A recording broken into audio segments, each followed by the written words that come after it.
With PS Parihar channel में आपका स्वागत है। आइए शुरू करते हैं और देख लेते हैं कि दैनिक सायंकाल समाचार के इस वीडियो में विद्यार्थी जीवन से संबंधित कौन कौन सी सूचनाएं हैं। तो वीडियो को जल्दी से लाइक कर दें, शेयर कर दें और जिन छात्रों ने चैनल को अभी भी सब्सक्राइब न किया हो तो जल्दी से सब्सक्राइब कर लें ताकि आप लोगों को इसी प्रकार की ऑथेंटिक अपडेट से सबसे पहले मिलती रहें। आगे बढ़ने से पहले एक सूचना है उन विद्यार्थियों के लिए जो विद्यार्थी किसी भी प्रतियोगी परीक्षा की तैयारी कर रहे हैं। किसी भी प्रतियोगी परीक्षा की तैयारी करने के लिए सबसे आवश्यक चीज होती है मॉक टेस्ट, जिससे हमको पता चलता है कि हमारी जो प्रिपरेशन है वो कैसी है। तो उसके लिए यहाँ पर एक बेस्ट प्लेटफॉर्म है टेक्स्ट बुक। इस समय यहाँ पर इनका एक ऑफर चल रहा है जिसकी लास्ट डेट आज ही है 29 से लेकर के 31 मार्च तक की, जिसकी कीमत थी 351 और आज इसकी कीमत कर दी गई है मात्र 307 रुपए, जिसे आप लोग यहाँ पर ये देख सकते हैं मात्र 307 रुपए। इनका जो ईयरली पास होता है जिसका नाम है टेक्स्ट बुक पास प्रो, इसमें आप लोगों को एक साल के लिए सभी भर्तियों को मॉक टेस्ट मिल जाते हैं। यानी कि इसी पास प्रो से आप लोग SSC, bank, railway, teaching, UPSC, UPPSC, UPSI, police constable सभी भर्तियों को मॉक टेस्ट में हिस्सा ले सकते हैं। और इसके बाद में इसकी जो कीमतें हैं आज सुबह से हो जाएंगी 699 रुपए। इसमें एक कोड लगा देंगे TWP तो आप लोगों को 12% की और एक्स्ट्रा छूट मिल जाएगी। कुछ ही घंटे के समय आपके पास, लिंक मैंने डिस्क्रिप्शन बॉक्स में उपलब्ध करा दिया, तो आप लोग जाकर के इस ऑफर का लाभ ले सकते हैं। टेस्ट की बात करें तो टेस्ट की संख्या इसमें 80,000 से ज्यादा है, 800 से ज्यादा भर्तियां कवर की गई हैं और 12 से अधिक भाषा में आपको मॉक टेस्ट यहां पर मिल जाएंगे। चलिए शुरू करते हैं, बात कर लेते हैं सबसे पहले सोनिया गांधी के एक लेख की। ये एडिटोरियल है, द हिंदू समाचार पत्र है और जिसमें आज इनकी पूरी संपादकीय यहां पर ये छपी हुई है। कड़ा प्रहार किया है इन्होंने शिक्षा व्यवस्था पर। और पहले बात कर लेते हैं विद्यालयों की शिक्षा व्यवस्था की, उसके बाद में पुलिस कांस्टेबल भर्ती की चर्चा करेंगे। जो वीडियो आजकल वायरल हो रहा है कि छात्राओं को पुलिस की नौकरी नहीं करनी चाहिए, खासतौर से कांस्टेबल की, उसके बारे में हम लोग चर्चा करेंगे और ट्रेनिंग के बारे में भी एक सूचना है। तो यहाँ पर सोनिया गांधी ने अपने इस लेख में यहाँ पर निशाना साधा है कि बीजेपी का 3C का मतलब होता है, एक सी का मतलब है सेंट्रलाइजेशन, केंद्रीकरण, और दूसरा है इनका कॉमर्शियलाइजेशन और तीसरा है कम्युनलिज्म। तो सोनिया गांधी का कहना है कि जो बीजेपी सरकार है इसमें जो यहाँ पर कॉमर्शियलाइजेशन शब्द का यूज किया गया है, यानी कि शिक्षा का व्यावसायीकरण हो रहा है, निजी विद्यालय खोले जा रहे हैं और जो सरकारी विद्यालय हैं वो लगातार बंद हो रहे हैं। जबकि सरकारी विद्यालय इतने ज़्यादा बंद हो रहे हैं उसकी तुलना में तो जो निजी विद्यालय उतना खुल भी नहीं रहे हैं। यहाँ पर आप लोग हिंदी देख लीजिए, लिखा है कांग्रेस नेता सोनिया गांधी ने कहा कि केंद्र सरकार शिक्षा के क्षेत्र में अपने सिर्फ 3 कोर एजेंडे को लागू कर रही है। ये एजेंडे हैं केंद्रीकरण, व्यावसायीकरण और सांप्रदायिकरण। सोनिया गांधी ने कहा है कि हाई प्रोफाइल राष्ट्रीय शिक्षा नीति 2020 की शुरुआत ने सरकार के वास्तविक मंशे को छिपा दिया है और सरकार भारत के बच्चों और युवाओं की शिक्षा के प्रति बेहद उदासीन। सोनिया गांधी ने यह भी कहा कि जितने भी बड़े शिक्षण संस्थान है वहां पर RSS के लोगों को नियुक्त किया गया है, अपनी विचारधारा के लोगों को नियुक्त किया गया है, जिस पूरी शिक्षा व्यवस्था खराब हो रही है। यहाँ पर लिखा है बंद होते प्राइमरी स्कूल, सिस्टम पर कंट्रोल और RSS के प्रोजेक्ट पर काम। शिक्षा नीति पर सोनिया के चुभते सवाल बहुत सारे अन्य समाचार पत्रों में, टीवी चैनल पर अब इस पर डिबेट चल रही है। इस समय लिखा है कि निजीकरण के कारण 2014 के बाद से करीब 89,441 सरकारी स्कूल बंद हुए। इसके बारे में तो कई बार समाचार पत्रों के माध्यम से भी जानकारी दी गई है कि पिछले कुछ वर्षों में बेतहाशा सरकारी स्कूल बंद हुए हैं और करीब 42,944 निजी स्कूल खुले हैं। ये देखिए NAAC NAC जो गुणवत्तापूर्ण के लिए रैंकिंग देती है ना, NAC की रैंकिंग आती है विश्वविद्यालयों की, और NTA जैसी संस्थाएं भ्रष्टाचार के चपेट में। NTA पर भी खूब इस समय आरोप लगे हैं भर्तियों में जो घोटाले हो रहे हैं उनको लेकर के।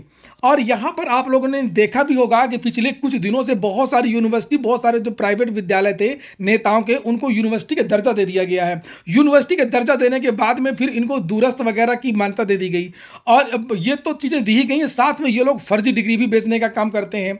और जब लोग घर बैठे यहाँ से पढ़ाई करेंगे, घर बैठे यहाँ से डिग्री ये बेचते हैं और लोग लेंगे, तो फिर ये जो सरकारी विश्वविद्यालय हैं ये तो बंद ही हो जाएंगे। और यही कारण है कि जो डिग्री कॉलेज है, बड़े बड़े विश्वविद्यालय हैं, वहाँ पर इस समय सन्नाटा रहता है, वहाँ पर उस तरीके के एडमिशन नहीं हो पाते हैं और जब एडमिशन नहीं होंगे तो भर्तियाँ भी नहीं होंगी। तो कुल मिलाकर के पूरी की पूरी जो व्यवस्था है वो चौपट हो जा रही है। सबसे बड़ा इसका नुकसान ये है, नौकरी और ये बातें तो अलग हैं, सबसे बड़ी बात ये है कि व्यावसायीकरण से जो फीस होती है वो महंगी हो जाती है, शिक्षा महंगी हो जाती है। इन प्राइवेट विद्यालयों की फीस बहुत महंगी होती है और तरह तरीके का शोषण भी होता है और गुणवत्ता तो होती ही नहीं है। तो अच्छी बात है और इस पर बीजेपी ध्यान दे, जो ये लगातार निजीकरण कर रही है। और बीजेपी पे ये आरोप भी हमेशा से लगते रहे हैं कि बीजेपी जो है वो निजीकरण की तरफ ज़्यादा ध्यान देती है और जब से बीजेपी आई तब से जो सरकारी संस्थान हैं वो धीरे धीरे कमज़ोर हो रहे हैं। अगली सूचना ट्रेनिंग को लेकर के है। एक पत्र यहाँ पर वायरल हो रहा है जिसे आप लोग यहाँ पर ये देख सकते हैं, और ये लिखा हुआ आगरा का पत्र है। और इस पत्र में ट्रेनिंग को लेकर के लिखा हुआ है कि प्रशिक्षण संभावित 1 जून 2025 से 30 जून तक कराए जाने का कार्यक्रम प्रस्तावित है। इसके लिए अपने थाना क्षेत्र में ये सब व्यवस्था करें।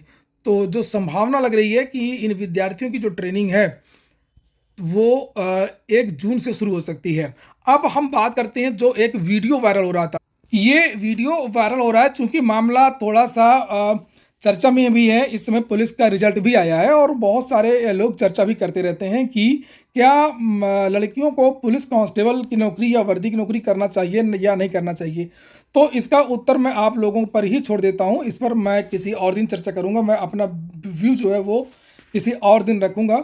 और ये जो देख रहे हैं ये छात्रा, ये मामला है वाराणसी के जो एक जेलर उमेश सिंह पर आरोप लगाया था डिप्टी जेलर वहाँ की मीना कनौजिया के द्वारा। ये उनकी बेटी है जिन्होंने जेलर के ऊपर एफआईआर के लिए एप्लीकेशन दिया था।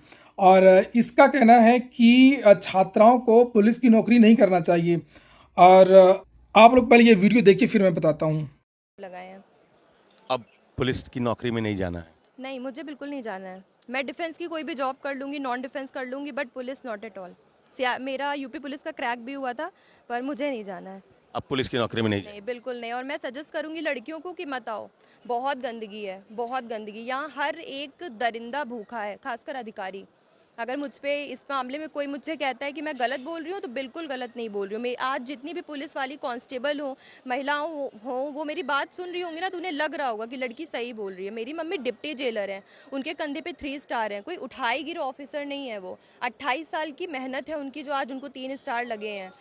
कुछ कोई पैसा दे के भर्ती नहीं हुई है। वो सचिवालय में भी पहले काम कर चुकी है। बहुत मुश्किल से वो यहाँ पे आई हैं। जब उनके साथ ऐसा हो रहा है तो भगवान जाने महिला कांस्टेबल के साथ क्या ही होता होगा। तो ये सुना आप लोगों ने। और पहले मैं थोड़ा सा बता दूं कि अब वो ज़माना नहीं है। आवाज़ उठानी चाहिए और आवाज़ तो सुनी ही जाती है। ये तो सभी लोग भली भांति परिचित हैं। अगर आप पुलिस कांस्टेबल नहीं भी हैं तब भी आपकी आवाज़ सुनी जाती है, और अगर आप पुलिस कांस्टेबल हैं तो आपकी आवाज़ सुनी ही जाएगी। तो अब वो ज़माना नहीं है। कैमरे का ज़माना है, सोशल मीडिया का ज़माना है, और महिला अधिकार हैं बहुत सारे। अब वो बात नहीं है जो पहले थी। और रही बात इस तरीके के शोषण की, तो इस तरीके का शोषण तो पुलिस में ही नहीं, बड़े बड़े विभागों में भी होता है, जुडिशरी में भी होता है, मेडिकल में भी होता है, टीचिंग में भी होता है। और जो लोग ऐसा करते हैं फिर वो लोग उसको भुगतते भी हैं आजकल।